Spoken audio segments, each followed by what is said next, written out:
খন চৌধুরী। আমি একজন content creator and businessman.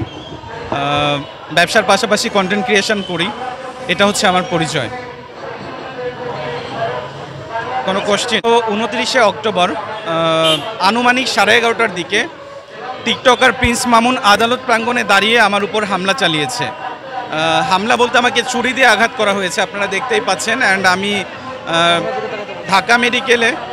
Dhaka মেডিকেলে ফার্স্টে ট্রিটমেন্টের জন্য যাই। ওখানে আমার 4টা স্টিচ পড়ে। দেন আমি সোহরাওয়ার্দীতে ভর্তি ছিলাম পরদিন। গতকাল আমার রিলিজ হয়েছে আর কি। আমি আসলে লাইলার সাথে গিয়েছিলাম। লাইলা আপুর ধর্ষণ মামলার একটা সাক্ষী হিসেবে আমি গিয়েছিলাম। অ্যান্ড ওখানে আমার হাতে যে ব্যাগ ছিল, ব্যাগের মধ্যে বিভিন্ন নথি ছিল, আলামত ছিল। ওর যে ধর্ষণ মামলা, সেই মামলার নথিগুলো আমার কাছ থেকে কেড়ে নিয়ে যাওয়ার জন্য আমার উপর হামলা চালিয়েছে এক পর্যায়ে। কোর্ট চলাকালীন সময় নারী শিশু ট্রাইব্যুনাল 7 নম্বর কক্ষের সামনেই সে আমাকে ছুরি দিয়ে আঘাত করেছে।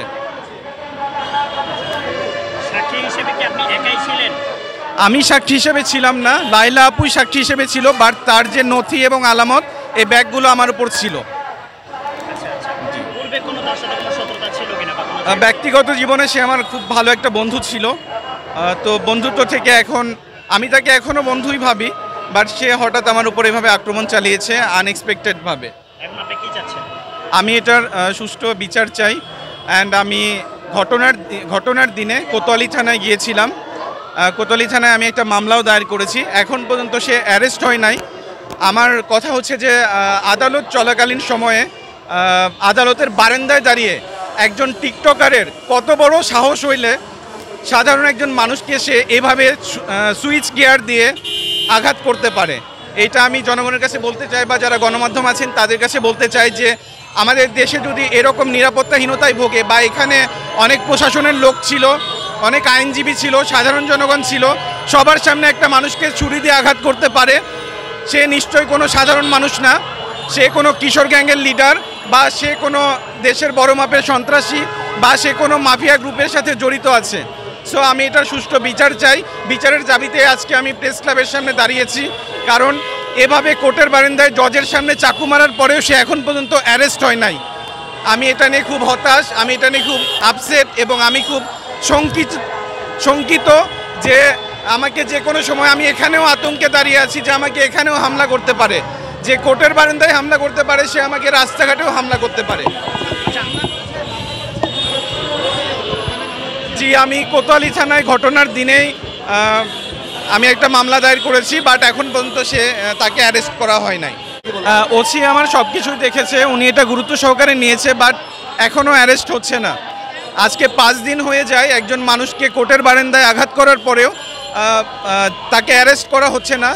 অথচ আমি দিনের পর দিন সাফার করছি। আমি অসুস্থ শরীর নিয়ে আজকে কনফারেন্সে দাঁড়িয়েছি।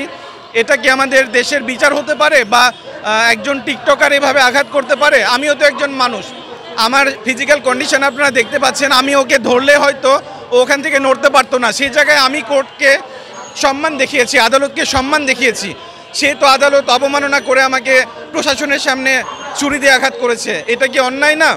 এরকম অন্যায় করার পর সে বাইরে কিভাবে ঘুরে বেড়াচ্ছে, বা তার যে কিশোর গ্যাং, আমাকে ঘটনার দিন তার গ্যাং যারা ছিল তারা সবাই মিলে এখনও সুস্থভাবে তারা বাইরে ঘুরে বেড়াচ্ছে, তাদেরকে আটক করা হচ্ছে না। প্রশাসনের পক্ষ থেকে আমাকে বলেছে যে যেহেতু সে টিকটকার মামুন বসুন্ধরাতে থাকে, আর কোতোয়ালি থানার ডিস্টেন্সটা একটু বেশি দূরে, বলছে যে আমরা অ্যারেস্ট করব তাকে। আমি 2 দিন থানায় গিয়েছি, তারপরেও তারা বলেছে অ্যারেস্ট করব। এখন পর্যন্ত অ্যারেস্ট করে নাই। এই জন্য আমি আজকে প্রেস ক্লাবের সামনে দাঁড়িয়েছি। আচ্ছা, আপনার কথার পরিপ্রেক্ষিতে আমরা গণমাধ্যম কর্মীরা আপনাদের কাছে একটা প্রশ্ন, বা আপনার কাছে একটি প্রশ্ন, সেটি হচ্ছে আপনি বলেছেন যে আপনার দীর্ঘতম একটা টাইম প্রিন্স মামুনের সাথে আপনার একটা বন্ধুত্বের একটা সম্পর্ক। তো সেই সুবাদে আপনি আরেকটি কথা বলেছেন, সেটি হচ্ছে যে সে কিশোর গ্যাংয়ের সাথে লিপ্ত এবং অবৈধ অনেক। আমরা তৈরি করেছি এখানে। যদি মামুন গ্রেফতার না হয় আমরা শেষ পর্যন্ত এখানে অবস্থান কর্মসূচি পালন করব, যতক্ষণ না পর্যন্ত টিকটকার প্রিন্স মামুন গ্রেফতার না হয়। এটা আমাদের লাউড অ্যান্ড ক্লিয়ার বক্তব্য দেশবাসীর কাছে।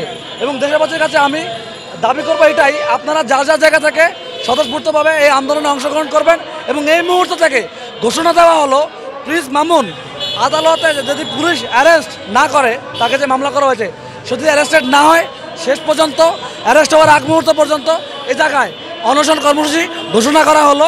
আমি একদম সবার সাথে এত সুন্দর পোলাইটলি আচরণ করে। সো উনি তার বোনের সাথে তাকে হেল্প করার জন্য গিয়েছে, এমন না যে তার পার্সোনাল লাইফে সে কোনোভাবেই জড়িত বা তার সাথে খুব বেশি কিন্তু এখন একজন মহিলা মানুষ হিসেবে তার ভাইয়ের কাছে সে সাহায্য চেয়েছে লাইলা আপু।